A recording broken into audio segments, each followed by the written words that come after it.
Hello दोस्तों, कैसे हो आप सभी।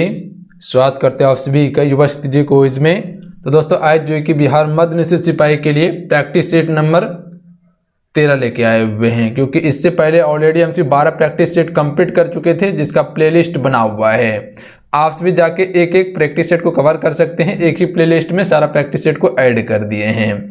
और लास्ट में अपना स्कोर भी बताइएगा कि आज की इस प्रैक्टिस सेट में आप सभी कितने क्वेश्चन को सही कर पा रहे हैं। देखिए अब आपके पास समय कम है और अभी थोड़ा एफर्ट लगाना आप सभी शुरू कर दीजिए, क्योंकि अभी का आपका तैयारी आपको एग्जाम में काम देने वाला है। तो तैयारी करना, अब मेहनत करना शुरू कर दीजिए आप सभी। और देखिए आप सभी के लिए स्पेशल जगह फ्रेंड एक मास्टर वीडियो दिया गया था साइंस का, जिसमें कि फिजिक्स, केमिस्ट्री, बायो बिल्कुल टॉपिक वाइज कवर करवाया गया है। एक ही लेक्चर में आप सभी को 500 क्वेश्चन कवर करवा दिया गया है। इसे आप सभी कंप्लीट जरूर कवर कर लीजिएगा। ये वीडियो कहाँ मिल जाएंगे तो लिंक डिस्क्रिप्शन में दे दिए हैं, प्लस कमेंट बॉक्स में भी पिन कर दिए हैं। तो चलिए शुरू करते हैं। जो चैनल पर नए हैं चैनल को सब्सक्राइब करना, घंटे को प्रेस कर लीजिएगा, फिर वीडियो को लाइक करके आप सभी शेयर जरूर कीजिएगा। आइए फर्स्ट क्वेश्चन देख लीजिए। फर्स्ट क्वेश्चन ये बन रही फ्रेंड कि ऐसी प्रक्रिया जिसके द्वारा अनुवांशिकी के रूप से समान व्यक्ति को बनाया जा सकता है डैश कहलाता है। अगर इन सेट में किसी भी क्वेश्चन का आंसर पता हो तो अपना आंसर आप सभी नीचे कमेंट बॉक्स में बता सकते हैं।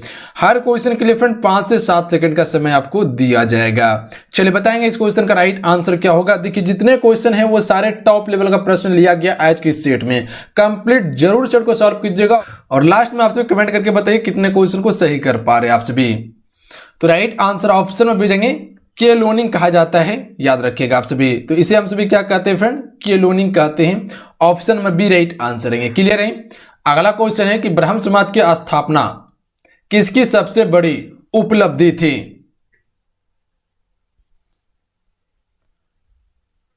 राइट आंसर ऑप्शन में हो जाएंगे राजा राम मोहन राय की थी फ्रेंड, ध्यान रखिएगा आप सभी। तो किसकी थी, राजा राम मोहन राय की थी। Option number C right answer रहेंगे फ्रेंड। अगला क्वेश्चन कर लेते हैं। अगला क्वेश्चन ये बन रहा है कि निम्नलिखित में से कौन सी एक मिश्र धातु नहीं है। इनमें से कौन सी एक मिश्र धातु नहीं है फ्रेंड। चलिए बताएंगे इस क्वेश्चन का राइट आंसर क्या आएगा। इनमें से कौन सी एक मिश्र धातु नहीं है तो ऑप्शन में सी राइट आंसर रहेंगे चांदी। देखिए चांदी मिश्र धातु नहीं है, ध्यान रखिएगा आप सभी। और ये जो है कि विद्युत का सबसे अच्छा चालक भी है, याद रखिएगा आप सभी। सोल्डर, कांसा और पीतल ये सभी क्या होता है, मिश्र धातु होता है। अगला क्वेश्चन है कि जीव मंडल से प्राप्त संसाधन और जीवन जैसे मानव, वनस्पतियां और जीव, मत्स्य, पशुधन आदि को डैश कहा जाता है। तो इसे हम सभी जैविक संसाधन कहते हैं फ्रेंड। तो क्या कहते हैं इसे, जैविक संसाधन कहते हैं। ऑप्शन में ए राइट आंसर रहेंगे। आइए अगला क्वेश्चन कर लेते हैं फ्रेंड। अगला क्वेश्चन ये बन रही कि रबी फसलें डैश में बोई जाती है। तो राइट आंसर ऑप्शन में भेजेंगे अक्टूबर से नवंबर में बोई जाती है रबी फसल को। देखिए रबी फसल के अंतर्गत क्या आते हैं, गेहूं, चना, मटर, सरसों, ये सभी क्या है, रबी फसल के अंतर्गत आते हैं। तो अक्टूबर से नवंबर के समय में बोया जाता है और इसे काटा कब जाता है, फरवरी और मार्च के समय में काट लिया जाता है फ्रेंड, ध्यान रखिएगा आप सभी। और खरीफ फसल को मई जून के समय में बोया जाता है, ध्यान रखिएगा आप सभी। खरीफ फसल को मई जून के समय में बोया जाता है, ध्यान रखिएगा आप सभी। और अक्टूबर नवंबर के समथिंग में काट लिया जाता है। अगला क्वेश्चन कर लेते हैं फ्रेंड। अगला क्वेश्चन ये बन रहा है कि निम्न में से किस अभिक्रिया के माध्यम से नाइट्राइल्स और एस्टर से एल्डिहाइड का निर्माण किया जाता है।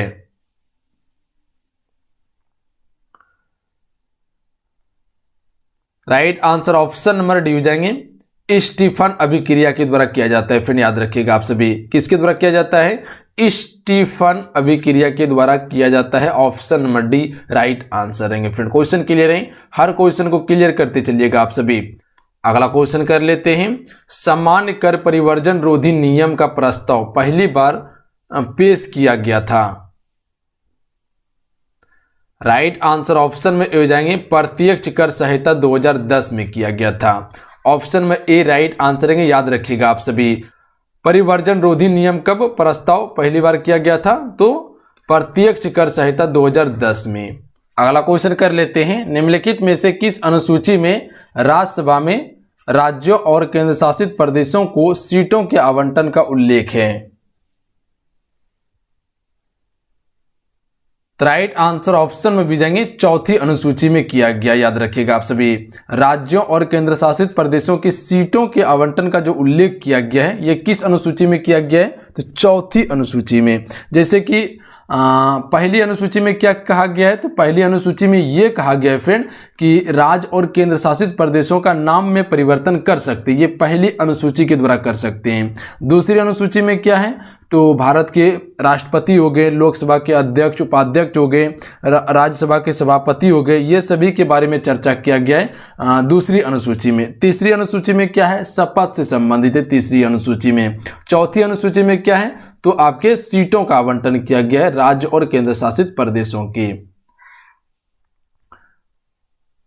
अगला क्वेश्चन कर लेते हैं, सुप्रीम कोर्ट किस अनुच्छेद के तहत रीट जारी कर सकता है फ्रेंड। तो राइट आंसर ऑप्शन में भी जाएंगे अनुच्छेद 32 के तहत। देखिए अनुच्छेद 32 के तहत जो फ्रेंड वो सुप्रीम कोर्ट रीट जारी कर सकता है, और अनुच्छेद 32 को ही संविधान का आत्मा कहा जाता है। संविधान का आत्मा किस अनुच्छेद को कहा जाता है, तो अनुच्छेद 32 को कहा जाता है, जो कि डॉक्टर भीमराव अंबेडकर के द्वारा कहा गया था। अनुच्छेद 32 जो है फ्रेंड वो संवैधानिक उपचारों के अधिकार प्रदान करता है। अगला क्वेश्चन कर लेते हैं, मोनाजाइट मृदा में कौन सा खनिज प्रचुर मात्रा में पाया जाता है फ्रेंड। तो देखिए मोनाजाइट मृदा में प्रचुर मात्रा में जो खनिज पाया जाता है वो थोरियम पाया जाता है, यानी option number C right answer है। याद रखिएगा आप सभी, क्या पाया जाता है, थोरियम सबसे अधिक मात्रा में पाया जाता है। अगला क्वेश्चन कर लेते हैं, जूडो के खेल में डेन का क्या अर्थ है। राइट आंसर ऑप्शन में हो जाएंगे श्रेणी, जिसे ब्लैक बेल्ट कहते हैं। याद रखिएगा आप सभी, डेन का क्या अर्थ है जूडो के खेल में, तो श्रेणी ब्लैक बेल्ट है। अगला क्वेश्चन कर लेते हैं, विक्टोरिया झील किस महाद्वीप में स्थित है फ्रेंड। चलिए बताएंगे आप सभी, विक्टोरिया झील जो है फ्रेंड वो किस महाद्वीप में स्थित है। राइट आंसर ऑप्शन में भी जाएंगे अफ्रीका महाद्वीप में। ऑप्शन में बी राइट आंसर है, ध्यान रखिएगा आप सभी। देखिए आपका जो है कि विक्टोरिया झील जो है ये केन्या और तंजानिया की सीमा पर स्थित है। केन्या देश और तंजानिया देश की सीमा पर स्थित है आपका विक्टोरिया झील, और यहीं से नील नदी निकलती है। ध्यान रखिएगा आप सभी, इसी झील से, जो कि भूमध्य सागर में गिर जाती है। अगला क्वेश्चन कर लेते हैं, डेड बॉल शब्द निम्नलिखित में से किस खेल से संबंधित है। तो राइट आंसर ऑप्शन में डी हो जाएंगे, क्रिकेट खेल से संबंधित है डेड बॉल। ध्यान रखिएगा आप सभी, इसी से संबंधित क्या है, जैसे कि आपका बाउंसर हो गए, वाइड बॉल हो गए, जैसे कि LBW हो जाते हैं, ये सभी किससे संबंधित हैं, तो वो क्रिकेट से संबंधित हैं। अगला क्वेश्चन देख लीजिए। अगला क्वेश्चन ये बन रहे हैं, फ्रेनकल दोष को डैश के रूप में भी जाना जाता है फ्रेंड। तो इसे विस्थापन दोष के रूप में भी जाना जाता है, फ्रेनकल दोष को। Option number D right answer है। अगला क्वेश्चन देख लीजिए, निम्न में से कौन सा तब बनता है जब नदी बहुत कम ढाल पर होती है। राइट आंसर ऑप्शन में भी जाएंगे ऑक्सोबो। ऑक्सोबो झील जो फ्रेंड तब बनती है जब नदी कम ढाल पर होती है। ध्यान रखिएगा आप सभी, जब नदी कम ढाल पर होती है तो क्या बनती है, ऑक्सोबो झील बनती है। अगला क्वेश्चन कर लेते हैं, निम्नलिखित में से किसे सबसे लंबी यूरोपीय नदी माना जाता है फ्रेंड। राइट आंसर ऑप्शन में भेजेंगे वोल्गा को। फ्रेंड वोल्गा को जो है ये यूरोप की सबसे लंबी नदी माना जाता है, और इसकी लंबाई कितनी है, तो 3690 किलोमीटर है फ्रेंड। ध्यान रखिएगा आप सभी। अगला क्वेश्चन कर लेते हैं, निम्नलिखित में से किस भाषा समूह से दक्षिण भारतीय भाषा संबंधित है। राइट आंसर ऑप्शन में हो जाएंगे द्रविड़ भाषा समूह से संबंधित है दक्षिण भारतीय भाषा, जिसमें कि उदाहरण में आपका क्या आ जाते हैं, तेलुगु, तमिल, कन्नड़ इत्यादि, ये सभी जो है ये द्रविड़ भाषा है जो कि दक्षिण भारत की भाषा है।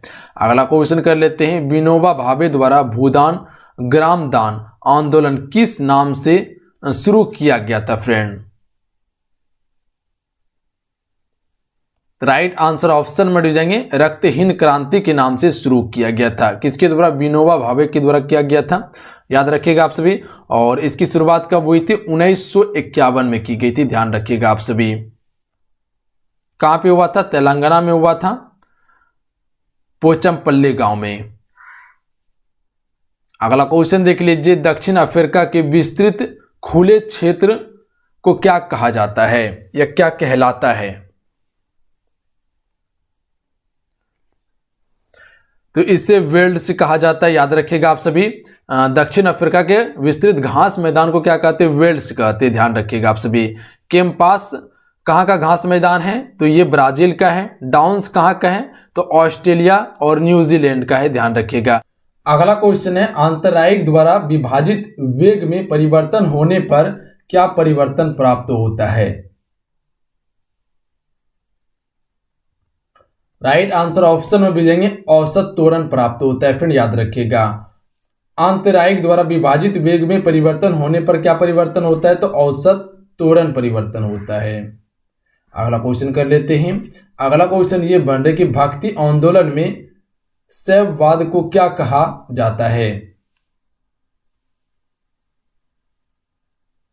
तो इसे नैनार कहा जाता है। भक्ति आंदोलन में शैववाद को क्या कहा जाता है? नैनार कहा जाता है, याद रखिएगा आप सभी। ऑप्शन में ए राइट आंसर रहेंगे। अगला क्वेश्चन देख लीजिए, प्रसिद्ध किताब उल हिंद की रचना किसने की थी? फ्रेंड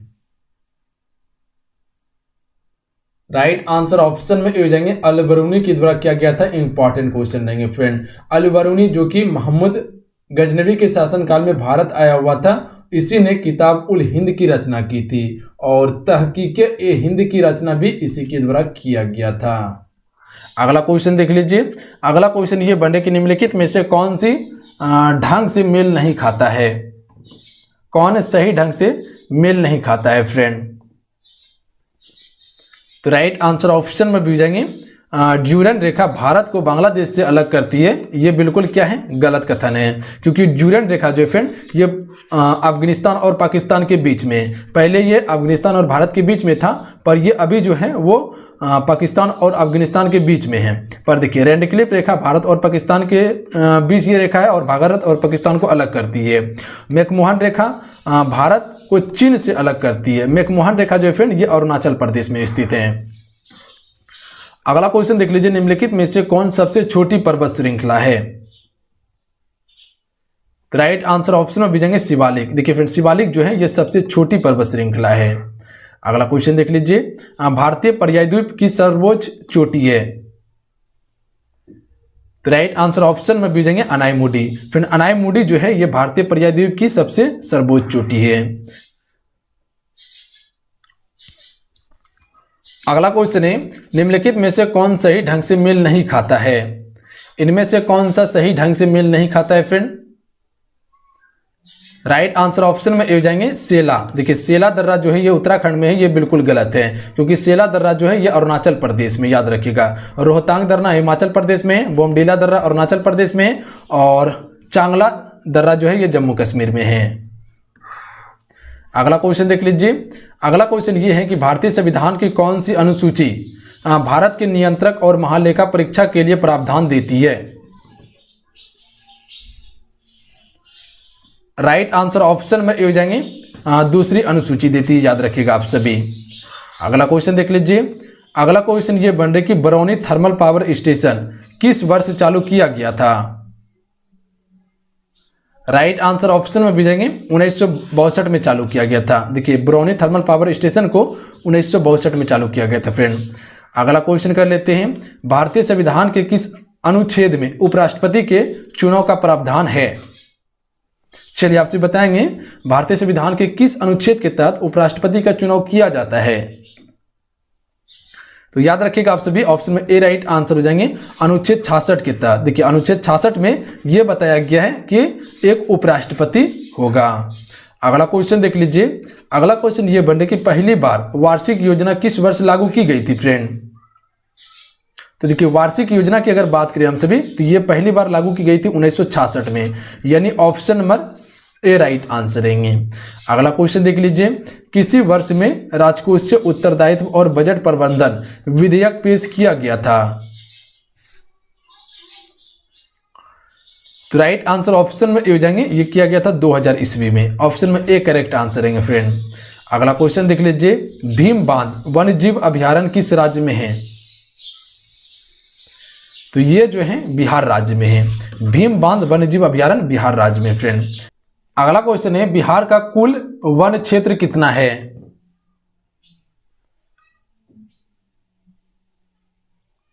राइट आंसर ऑप्शन में जाएंगे 7.10। देखिए बिहार में कुल वन क्षेत्र जो है, अगर गूगल पे सर्च कीजिएगा तो वो 7.1 देखने के लिए मिलेंगे। पर इस तरह का और एक क्वेश्चन आपको अभी देखने के लिए मिलेंगे, उसमें भी कुछ आपको ज्यादा मिल जाएंगे देखने के लिए। तो अप्रोक्स अगर 7 मान के चलिएगा तो ये जो है कि बिहार में कुल वन क्षेत्र है, ध्यान रखिएगा आप सभी। अगला क्वेश्चन देख लीजिए, भारतीय रिजर्व बैंक का राष्ट्रीयकरण किस वर्ष किया गया था?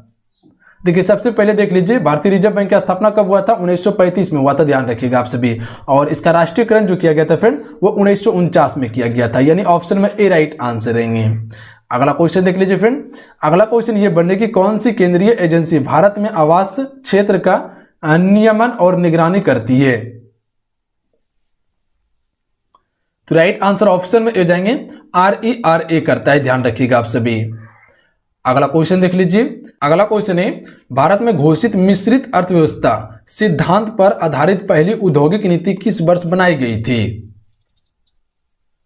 तो ये बनाई गई थी 1948 में, यानी ऑप्शन में बी राइट आंसर रहेंगे। अगला क्वेश्चन देखिए। अगला क्वेश्चन ये बन रहा है कि डैश अर्थव्यवस्था में कुल खर्च एवं उत्पादन और इसका मुद्रास्फीति पर प्रभाव का आर्थिक सिद्धांत है? राइट आंसर ऑप्शन में हो जाएंगे कीनेसियन अर्थशास्त्र है, ऑप्शन में ए राइट आंसर रहेंगे। अगला क्वेश्चन देख लीजिए, समरूप लागत निम्नलिखित में से किसकी विशेषता है? तो राइट आंसर ऑप्शन में भी जाएंगे सही प्रतियोगिता की विशेषता होती है समरूप लागत, ऑप्शन में ए राइट आंसर रहेंगे फ्रेंड। अगला क्वेश्चन ये बन रहा है कि निम्नलिखित में से कौन सा कथन जो है वो सत्य है? राइट आंसर ऑप्शन में भी जाएंगे GNP बराबर GDP प्लस विदेश से शुद्ध कारक आय, ऑप्शन में बी करेक्ट आंसर रहेंगे। अगला क्वेश्चन देखिए। अगला क्वेश्चन ये है कि निम्नलिखित में से क्या पूंजी वस्तु नहीं है? चलिए आपसे बताएंगे इनमें से कौन से एक पूंजी वस्तु नहीं है। राइट आंसर ऑप्शन में हो जाएंगे भोजन एवं वस्त्र। देखिए ये जो है फ्रेंड वो पूंजी वस्तु नहीं है, पर ट्रक, उपकरण और मशीनें ये सभी क्या होता है, ये एक पूंजी वस्तु होते हैं। अगला क्वेश्चन कर लेते हैं। अगला क्वेश्चन ये बन रहा है कि भारतीय आर्थिक सर्वेक्षण के मार्गदर्शन में तैयार किया गया है। तो भारतीय आर्थिक सर्वेक्षण के मार्गदर्शन में क्या चीज तैयार किया गया है? तो मुख्य आर्थिक सलाहकार ये तैयार किया गया, याद रखिएगा, ऑप्शन में डी राइट आंसर रहेंगे फ्रेंड। क्वेश्चन क्लियर है? आइए अगला क्वेश्चन देखिए। अगला क्वेश्चन ये है कि श्वेत क्रांति के जनक के रूप में किसे जाना जाता है? श्वेत क्रांति के रूप में किसे जाना जाता है? तो राइट आंसर ऑप्शन में भी जाएंगे वर्गीज कुरियन को। वी कुरियन को जाना जाता है, इसका पूरा नाम वर्गीज कुरियन है। अगला क्वेश्चन देख लीजिए, रिपीट क्वेश्चन है, देख लीजिएगा आप सभी, 2 बार क्वेश्चन ये आ चुके हैं। अगला क्वेश्चन देख लीजिए। अगला क्वेश्चन ये है कि निम्नलिखित में से कौन भारत में नकदी फसल नहीं है? इनमें से कौन सा भारत में नकदी फसल नहीं है? खरीफ और रबी फसल के बीच में जो समय आता है उसी में नकदी फसल बोया जाता है।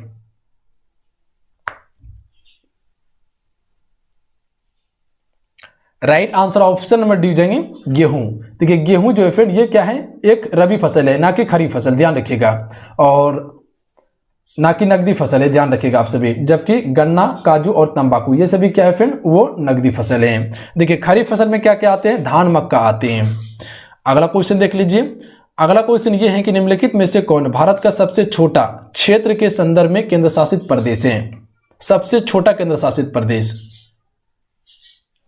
राइट आंसर ऑप्शन में हो जाएंगे लक्षद्वीप। देखिए फिर लक्षद्वीप जो है ये भारत का सबसे छोटा केंद्र शासित प्रदेश है, और ये कहाँ पे है, तो ये आपका पड़ जाते हैं अरब सागर में, ध्यान रखिएगा आप सभी। ये क्षेत्र में जो है कि लक्षद्वीप पड़ता है, और इधर जो है वो बंगाल के खाड़ी में अंडमान निकोबार द्वीप समूह है। अगला क्वेश्चन देख लीजिए, झारखंड की राजधानी रांची के पास कौन सी नदी उद्गम होता है? तो स्वर्णरेखा नदी का उद्गम होता है। अगला क्वेश्चन है, दिन और रात डैश पर कम या ज्यादा बराबर होता है? राइट आंसर ऑप्शन में भी जाएंगे भूमध्य रेखा पर। देखिए भूमध्य रेखा पर जो है फ्रेंड वो दिन रात जो है कम या ज्यादा होता है, ये बराबर भी होता है। अगला क्वेश्चन देख लीजिए, अगला क्वेश्चन ये बन रहा है कि भारत की मुख्य भूमि अक्षांशीय जो है वो डैश के बीच फैली हुई है। अगर ये कहें हम कि भारत की मुख्य भूमि का अक्षांशीय विस्तार जो है वो क्या है? राइट आंसर ऑप्शन में जाएंगे 8 डिग्री 4 उत्तरी अक्षांश से 37 डिग्री 6 उत्तरी अक्षांश से। देखिए 37 डिग्री 6 जो है वो लद्दाख क्षेत्र में पड़ता है, ये उत्तरी अक्षांश के अंतर्गत आता है, क्योंकि भूमध्य रेखा के जो भी ऊपर आता है वो उत्तरी अक्षांश होता है, ध्यान रखिएगा आप सभी। और 8 डिग्री 4 जो है वो कन्याकुमारी में, ध्यान रखिएगा। अगला क्वेश्चन देख लीजिए, अगला क्वेश्चन ये है, यूरोपा डैश का प्राकृतिक उपग्रह है? तो ये बृहस्पति का उपग्रह है। अगला क्वेश्चन देख लीजिए, द्वीप देश फिजी किस महासागर में स्थित है? तो ये स्थित है प्रशांत महासागर में।